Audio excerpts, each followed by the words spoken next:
अस्सलाम वालेकुम। I am Ali Raza, M Phil statistics.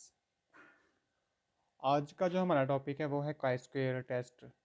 बहुत ही इम्पोर्टेंट टॉपिक है, बायोस्टैटिस्टिक्स में ये टॉपिक पढ़ाया जाता है।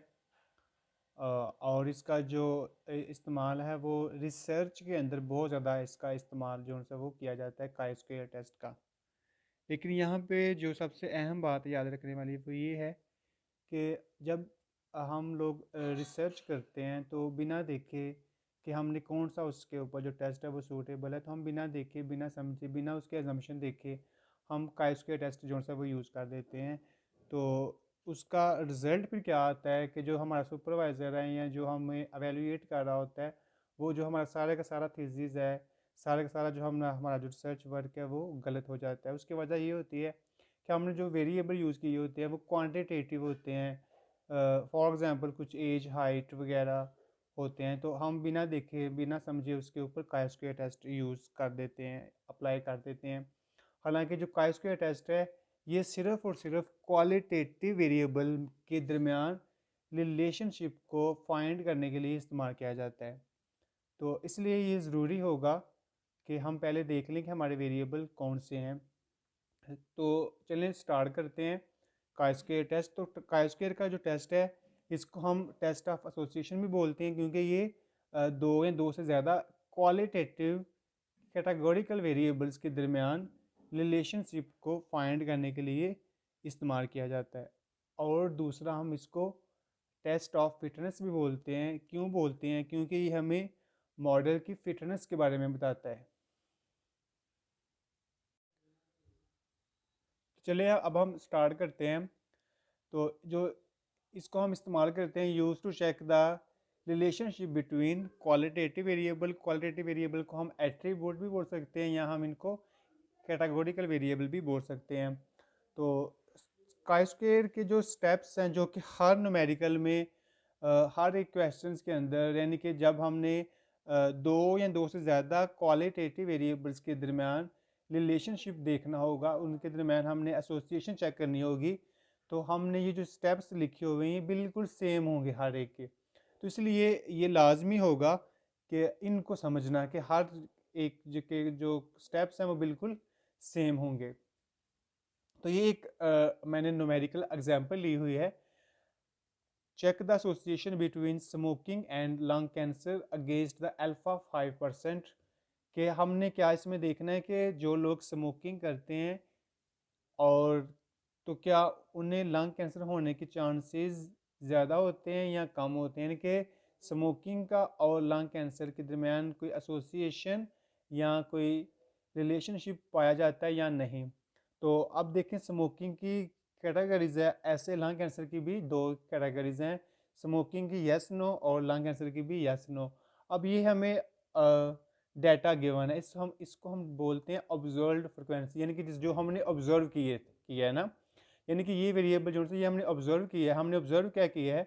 हमने ऑब्जर्व ये किया है कि 20 लोग ऐसे हैं जो स्मोकिंग करते हैं और उन्हें लंग कैंसर भी होता है, मौजूद है। हमने ऑब्जर्व ये किया है कि 12 लोग ऐसे हैं जो स्मोकिंग तो करते हैं लेकिन उन्हें लंग कैंसर मौजूद नहीं है। 10 लोग स्मोकिंग नहीं करते लेकिन उनको लंग कैंसर है, वो किसी और वजह से है। 30 लोग ऐसे हैं जो स्मोकिंग भी नहीं करते और उनको लंग कैंसर भी नहीं होता। तो इधर कॉलम टोटल और रो टोटल ये किया हुआ, यानी कि रो टोटल 20 + 12 32, 10 30 40, और ऐसे ही कॉलम टोटल, और ये जो किया हुआ इसको हम बोलते हैं grand total. n is equal to 72, जो कि शो कर रहा है कि टोटल जो हमारे पास पीपल हैं, मेंबर्स हैं, वो हमारे पास कितने हैं? 72।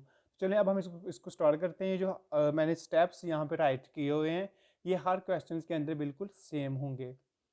तो उससे पहले हम एक आर्जी तौर पे एक स्टेटमेंट बना लेंगे कि हमें जिसे हम क्या कहते हैं? हाइपोथेसिस। हाइपोथेसिस एक स्टेटमेंट को बोलते हैं। तो हाइपोथेसिस में वो एक अलग टॉपिक है, टेस्टिंग हाइपोथेसिस, हम उसकी डेप्थ में अभी नहीं जाते। तो हम सिर्फ इतना मैं आपको बता रहा हूँ, फॉर्मुलेशन ऑफ हाइपोथेसिस में हम क्या करते हैं, हम दो हाइपोथेसिस बनाते हैं। नल हाइपोथेसिस जिसे हम H0 बोलते हैं, और अल्टरनेटिव हाइपोथेसिस जिसे हम H1 बोलते हैं, लिखते हैं यहाँ हम H A भी इसको यहाँ पे राइट कर सकते हैं। एच नॉट के अंदर हमेशा हम लिखेंगे कि there is no association between attribute, मतलब हमने ये कह दिया, हमने ये फ़र्ज़ कर लिया, हमने ये ज्यूम कर लिया कि एसोसिएशंस और स्मोकिंग के दरमियान, सॉरी, स्मोकिंग और लंग कैंसर के दरमियान एसोसिएशन नहीं पाई जाती। यहाँ जहाँ मैंने जनरल लिखा हुआ है एट्रीब्यूट्स, एट्रीब्यूट्स जगह पे हमारे पास जो भी वेरिएबल होंगे, यहाँ पे हमारे पास वेरिएबल है स्मोकिंग और लंग कैंसर, तो हम ये लिखेंगे smoking and lung cancer. H one में हम क्या लिखेंगे, यानी कि उसके मुतबादल देर इज़ एसोसिएशन, यानी कि उनमें एसोसिएशन पाई जाती है between smoking and lung cancer. Second step होगा लेवल ऑफ सिग्निफिकेंट, यानी कि हमने जो अल्फा की वैल्यू जिसके अगेंस्ट हमने चेक करना है, मतलब हम कितने परसेंट कॉन्फिडेंट है कि हमने जो स्टेटमेंट दिया है वो बिल्कुल ठीक है, तो वो हमने अल्फा 5%, ये यहाँ पे गिवन है, ये बाय डिफ़ॉल्ट 5% होता है। अगर हमें क्वेश्चन में गिवन है तो जितनी गिवन है हमने उतनी लेनी है ये, और ये मोस्ट ऑफ द टाइम 1 से लेके 10% तक दी होती है। अगर क्वेश्चन में नहीं दी हो तो हम इसको 5% सेलेक्ट करेंगे, 5% इसको लेंगे बाय डिफ़ॉल्ट। उसके बाद हमने इसको सिंप्लीफाई करना है, हमने 1 मंथ अल्फा चाहिए, इसकी परसेंटेज ख़त्म करेंगे, 1 में से माइनस करेंगे और हमारे पास 0.95 आ जाएगा। उसके बाद थर्ड स्टेप उसका होगा degree of freedom. Degree of freedom क्या होती है, इसको हम वी के साथ डिनोट करते हैं, इसको हम डिग्री ऑफ फ्रीडम को बोलते हैं इंडिपेंडेंट ऑब्जर्वेशन। इसका फार्मूला होगा R-1 into C-1। R show कर रहा है यहाँ पे रोज़, नंबर ऑफ रोज़, और C शो कर नंबर ऑफ कॉलम। इसमें देखें नंबर ऑफ रोज़ हमारे पास 2 है, नंबर ऑफ कॉलम्स हमारे पास 2 हैं, तो इसका इसको जब सिंप्लीफाई करेंगे तो ये 1 आ जाएगा। स्टेप नंबर 4 आपके पास होगा टेस्ट स्टैटिस्टिक। टेस्ट स्टैटिस्टिक हमें हमने ये बताता है कि हमने कौन सा टेस्ट जो सा वो हम यूज़ करेंगे। तो यहाँ पे हम टेस्ट ऑफ एसोसिएशन यूज़ कर रहे हैं, काई स्क्वायर यूज़ कर रहे हैं, तो जो काई स्क्वायर का जो सिंबल है वो ये है। काई स्क्वायर का टेस्ट यूज़ करेंगे, उसका जो फॉर्मूला होगा डबल सम। डबल सम यहाँ पे क्यों है, एक सम हमारे पास रो का है, दूसरा सम हमारे पास कॉलम का है, into observed frequencies minus expected frequencies, observed frequencies minus expected frequencies divided by expected frequencies, और ये इसका होल का स्क्वायर है, ऑब्जर्व्ड माइनस एक्सपेक्टेड का होल का स्क्वायर डिवाइडेड बाय एक्सपेक्टेड। आई जे यहाँ पे हमें शो करता है, आई से मुराद रो और जे से मुराद number of column, individual observations. अब step number 5 critical value. Critical value में हम टेबल वैल्यू देखेंगे, और काई स्क्वायर में टेबल नंबर 11 जो है वो इस्तेमाल किया जाता है। इसका फार्मूला क्या है, chi square v colon 1 minus alpha. V से मेरा जो अभी हमने ऊपर फाइंड किए थी डिग्री ऑफ फ्रीडम वो 1 आई थी, 1 माइनस अल्फा की वैल्यू ऊपर हमें फाइंड किए 0.95 आया था। अब हमने टेबल में कैसे देखेंगे, टेबल में टेबल नंबर 11 में वहाँ पे ऊपर इसका सिंबल बना होगा काई स्क्वायर का ना, तो रो के अंदर ही सारी जो अल्फ़ा की वैल्यू है ये लिखी होगी, वहाँ पे 0.9092S01, तो जहाँ पे 0.95 है उसको हमने करना सेलेक्ट, कॉलम के अंदर वी की वैल्यूज लिखी होंगी डिग्री ऑफ फ्रीडम की, यानी कि वो 1 2 3 4 5 अप टू सो वन, उस और जहाँ पे 0.95 लेना है और कॉलम हमने 1 लेना है, जहाँ पे इंटरसेक्ट करेंगे तो हमने वो वाली वैल्यू उसको सेलेक्ट कर लेंगे। अब यहाँ पे मैंने अज्यूम किया हुआ है वो जो कि 4.99 आ सकती है, तो ये 4.99 वैल्यू क्या है, ये टेबल वैल्यू है। तो अब जो स्टेप नंबर 6 होगा इसका वो है क्रिटिकल रीजन, जो कि काई स्क्वायर ग्रेटर देन 4.99। अब जो ये जो 4.99 वैल्यू, ये जो अभी हमने टेबल वैल्यू देखी थी वो है। और स्टेप नंबर 7 हमारे पास होगा डिसीजन रूल। हम इसमें देखेंगे डिसीजन रूल हमें क्या बताता है कि हम एच नॉट को रिजेक्ट करेंगे अगर हमारी काई स्क्वायर की जो वैल्यू है, मतलब हम काई स्क्वायर की जो वैल्यू है वो कैलकुलेट करेंगे, अगर हमारी उसकी वैल्यू हमारी टेबल वैल्यू से अगर वो बढ़िया जाती है तो हम एच नॉट को रिजेक्ट करेंगे, अदरवाइज हम एच नॉट को एक्सेप्ट करेंगे। ठीक है, मैं दोबारा से रिवाइज कर देता हूँ। हम एच नॉट को रिजेक्ट करेंगे अगर हमारी काई स्क्वायर की वैल्यू हमारी टेबल वैल्यू से बढ़िया जाती है, अदरवाइज हम इसको एक्सेप्ट करेंगे। तो जो स्टेप नंबर 8 है वो होगा एक्सपेक्टेड फ्रिक्वेंसीज हमने फाइंड करनी है। ये जो हमने ये दिए हैं गिवन होंगी क्वेश्चन के अंदर, ये ऑब्जर्व्ड फ्रिक्वेंसी होती है, क्योंकि फार्मूले के अंदर ऑब्जर्व्ड और एक्सपेक्टेड फ्रिक्वेंसी हमें चाहिए होती हैं। तो जो क्वेश्चन के अंदर गिवन है वो ऑब्जर्व्ड फ्रिक्वेंसीज होती हैं और जो हम फाइंड करते हैं वो एक्सपेक्टेड फ्रिक्वेंसीज हैं। अब हमने एक्सपेक्टेड फ्रिक्वेंसीज जो उनसे वो फाइंड करनी है, तो यहाँ पे पहले ऑब्जर्व्ड फ्रिक्वेंसीज हैं। अब इनको राइट कैसे करना है, ये जो ब्लैक में लिखा हुआ है ये ऑब्जर्व्ड फ्रिक्वेंसीज था, यानी कि जो गिवन थी हमें 20 और 12, यानी कि इधर हमने इसको कॉलम के अंदर राइट कर लेना 20 और 12। उसके बाद 10-30 है, 10-30 हमने इसको लिख लिया। अब यहाँ पे एक्सपेक्टेड फ्रिक्वेंसी कैसे फाइंड होगी, आपने इसका फार्मूला याद रखना है। इसका फार्मूला क्या होगा कि अगर हमने इस आइटम्स की, इस ऑब्जर्वेशंस की फाइंड करनी होगी एक्सपेक्टेड फ्रिक्वेंसीज, तो जो ये जिस रो के अंदर है उसका हम टोटल देखेंगे, जिस कॉलम के अंदर है उसका हम टोटल देखेंगे, उन दोनों को मल्टीप्लाई करेंगे और ग्रैंड टोटल के साथ इसको मल्टीप्लाई कर देंगे। सो इसका फार्मूला ये बनता है row total multiply by column total divided by grand total. ये है ना एन की जो वैल्यू है इसे हम लोग बोलते हैं ग्रैंड टोटल, जो कि 72 है। सो 32 multiply by 30 divided by 72।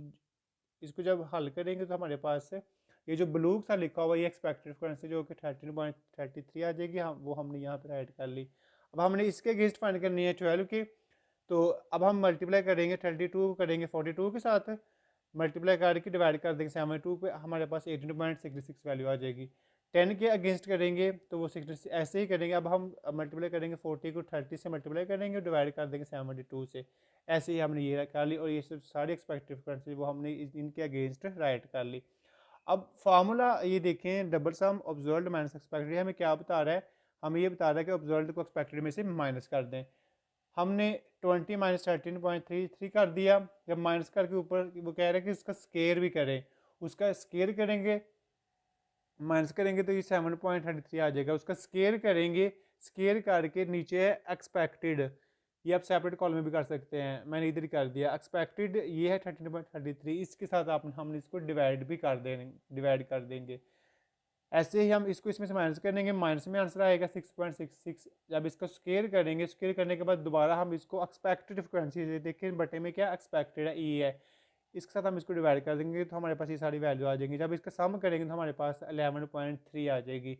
Step number 9 क्या होगा, कंक्लूजन में हम देखेंगे जो हमने पीछे क्रिटिकल वैल्यू में हमने क्या कहा, सॉरी इसके अंदर कि हमारी अगर इसकी वैल्यू जो स्क्वायर की अगर इससे बढ़ जाती है तो हम H0 को रिजेक्ट करेंगे।